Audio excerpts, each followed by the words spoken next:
Hi, folks. Welcome back. And those of you that are new, welcome. This is round 7 of the U.S. Junior Girls Championship being played simultaneously with the U.S. Seniors and also the U.S. Juniors. This is the Junior Girls being played at the Chess Club and Scholastic Center in St. Louis. They have their own YouTube channel, so those you want to see all of these games with commentary, go there on YouTube. They have a great channel. There's a ton of other stuff. There's so much chess stuff on YouTube and online. It isn't like the old days when I was a kid.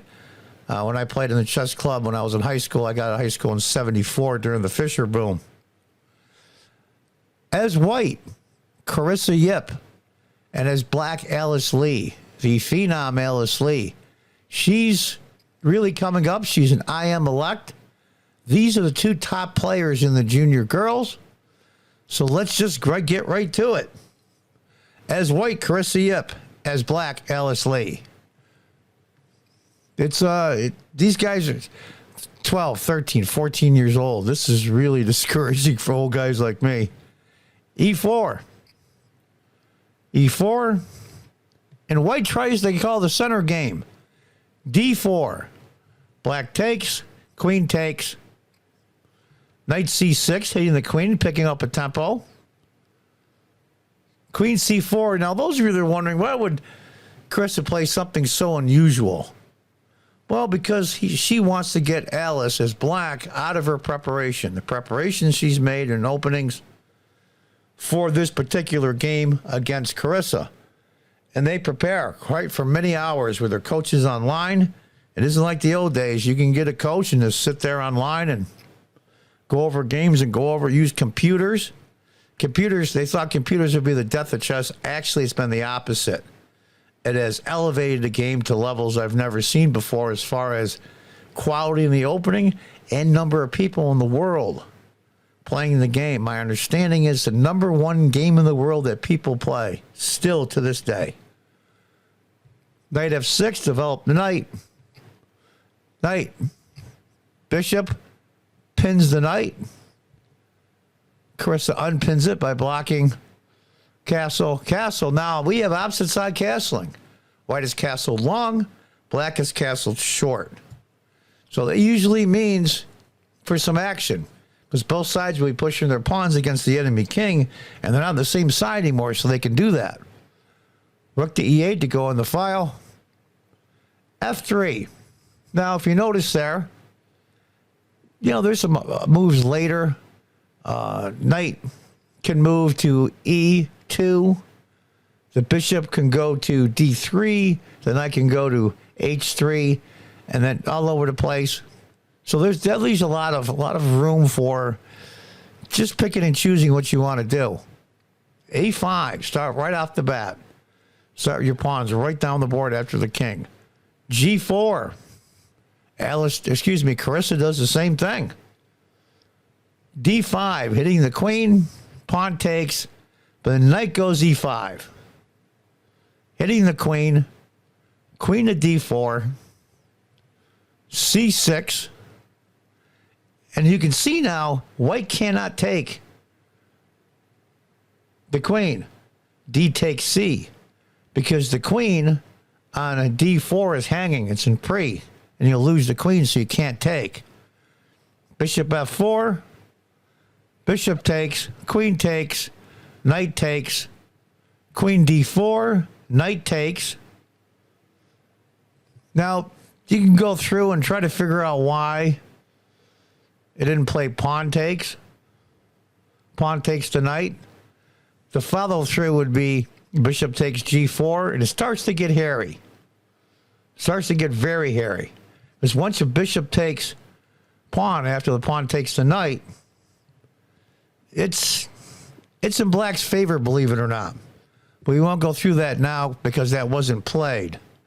Knight E2, queen F6, pawn takes, bishop takes. So right now, white's got a bishop for 2 pawns. But white's a little bit behind in development.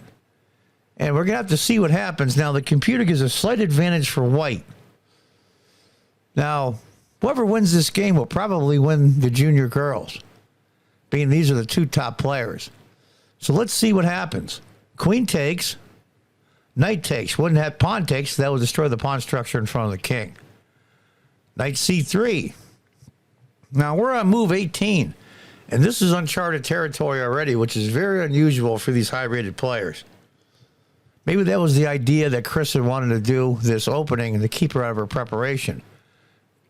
Bishop takes, knight takes, knight e4. Now, for those of you keeping score out there, white has 2 bishops for a rook and 2 pawns. Frankly, I like white because of the double bishops, but you're down a rook. And look at the pawns. Black's got 2 extra pawns. That's a big deal in the endgame. Rook to g1. g6, just to get some loof, they call for their king to get out. Knight e3. f6. Now, I don't know what that was for, to be honest with you. I'm trying to figure that one out. I might have gone f5, but she decided to go f6 instead. a4, just to stop the advance of the black pawn. King moves over. Doesn't want this bishop to come out and check on the king, and that's what they call picking up a tempo. You get a free move. So white gets to develop the bishop at no cost of a move because you have to move the king. Knight c4. Knight c5. Right now, it's a tiny, tiny advantage for white. So this game is neck and neck. 2 pieces for a rook and 2 pawns. 2 pawns is a lot of pawns. Let's see how this goes. Bishop e3, hitting the knight.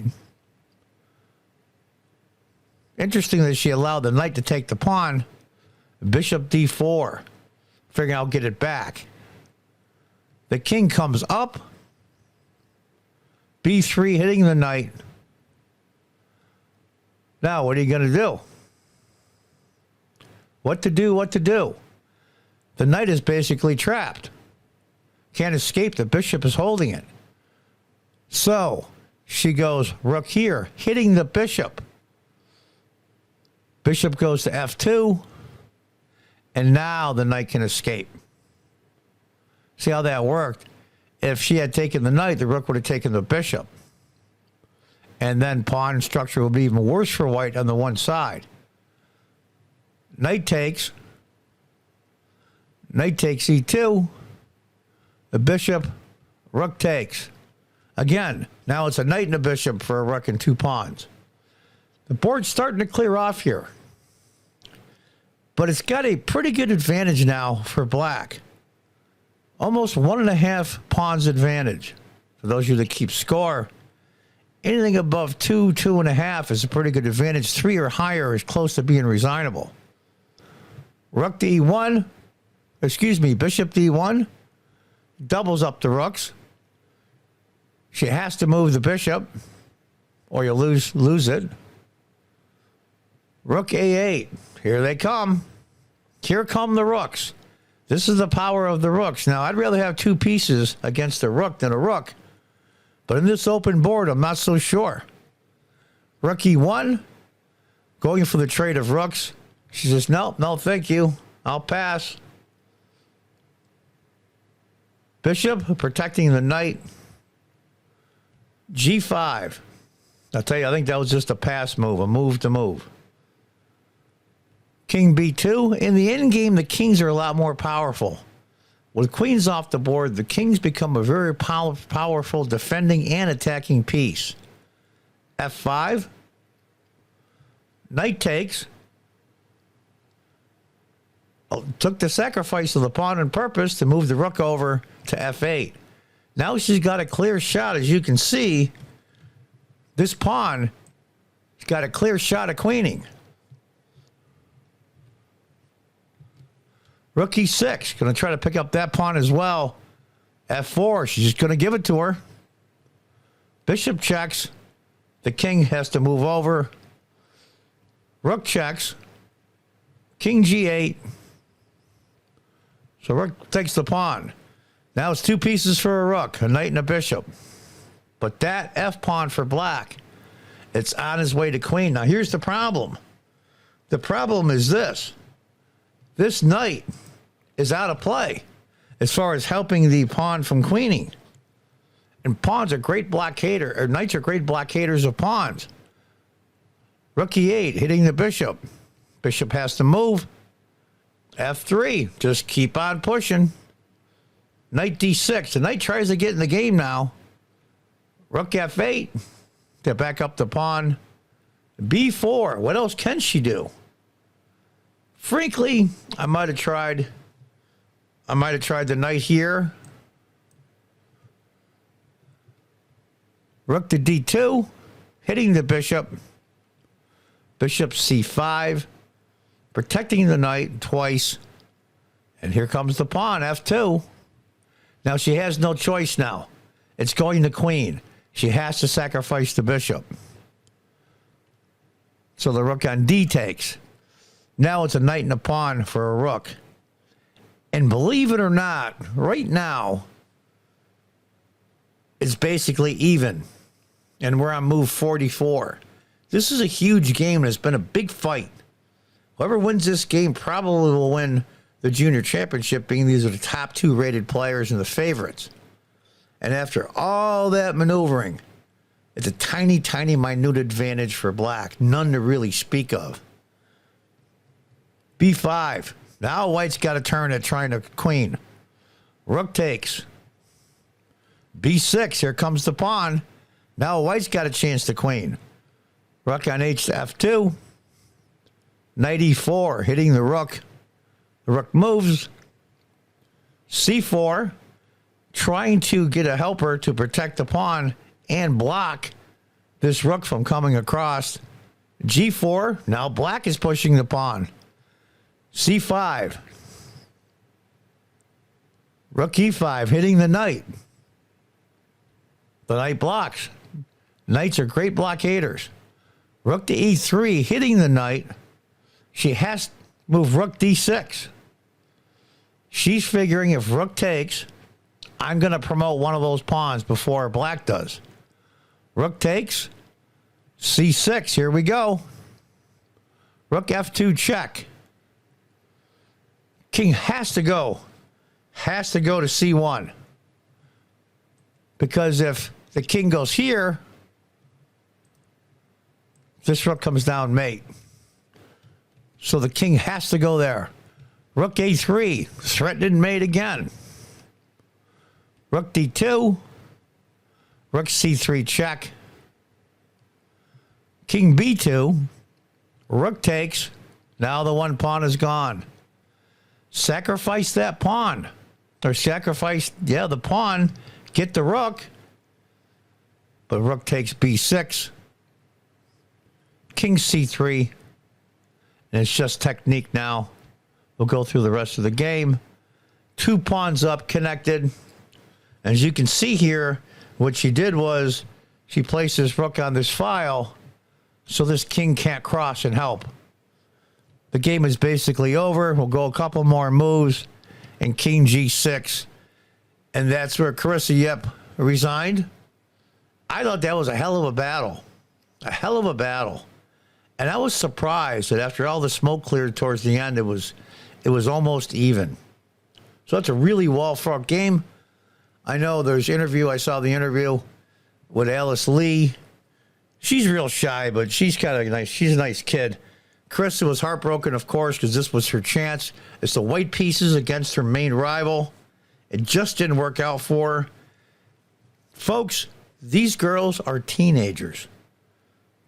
Alice Lee is barely a teenager at 13. It scares the hell out of me, but I'm also delighted in a way because that means the future of chess in the United States is very, very bright. And same with the boys. So U.S. chess is looking good for the next generation, and we can all thank for the most part, but for a lot of it, the invention of the internet, the computer that are helping these kids be a lot better, quicker, And also the St. Louis Chess Club and Scholastic Center. Someday, I live in upstate New York. It's in St. Louis. I might go there. Right across the street is the Hall of Fame. And I'll show you a picture sometime. There's a little commercial for the Chess Hall of Fame. And one of the displays under glass, because it's really, really rare, is a Milton Bradley game from Bobby Fischer, Teaches Beginning Chess. It's one of the very few, if not the only endorsement he ever had on a product. And this is before he was world champion. This is the 1960s. And it's so rare, they have it under plexiglass. Well, I've got one. I bought it years ago. I got it on, I think I got it online on eBay, and I got a decent price for it. And so maybe someday I'll just donate it to the Chess Club and Scholastic Center. That way nothing will happen to it, but it's extremely rare. And I thought it was very cool that I saw in the museum, under plexiglass for protection, is a Milton Bradley set endorsed by Bobby Fischer, and I have one. Pretty cool. So there it is, a well-fought game. Well-fought game. These young people have nerves of steel. Look for other games coming up. And until next time, goodbye and good luck.